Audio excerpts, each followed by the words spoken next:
rise in pedestrians killed in crashes has Ohio's Department of Transportation concerned, and now they're turning to you to help solve the issue. Our series, Move Up Cincinnati, explores growth and transportation issues here in the tri-state. 9 on your side's Paolo Suro tonight explains how this first ever effort from ODOT could make roads a little safer.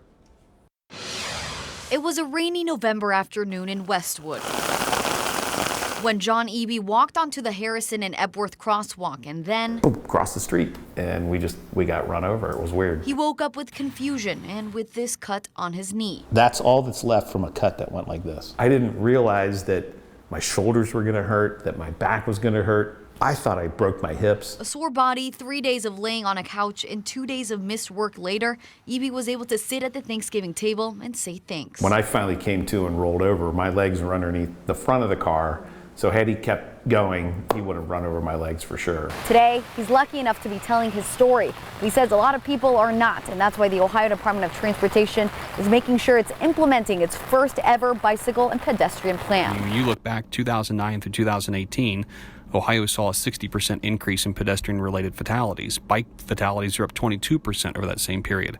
That's a real concern for us. That's why ODOT is asking anyone, including people like Eby, to fill out an online survey that will help them figure out where their focus needs to be. Last year, traffic deaths in the state of Ohio ticked downward, which is a good thing. Unfortunately, that's not the case for pedestrian-related crashes. ODOT says that in Southwest Ohio, 72% of pedestrian-related crashes happen on city or town roads. So it will be working closely with local government to find ways to make those roads safer. The idea here is, what kind of feedback do we get that will help us to shape our policies as we go forward? And if you ask Eby, it's just distracted driving, it's poor lighting, it's poor design, it's all of those things. Anyone can participate in the online survey, which will be completed September 1st. Then work on their plan is expected to be finished by the end of 2020. Plans are great, but if they collect dust on a shelf, it's just a plan. You got to implement it and you got to enforce it. Enforcement's the important thing. Paolo Suro, 9 on your side. 9 on your side is committed to in-depth coverage of our growing region and the issues it faces.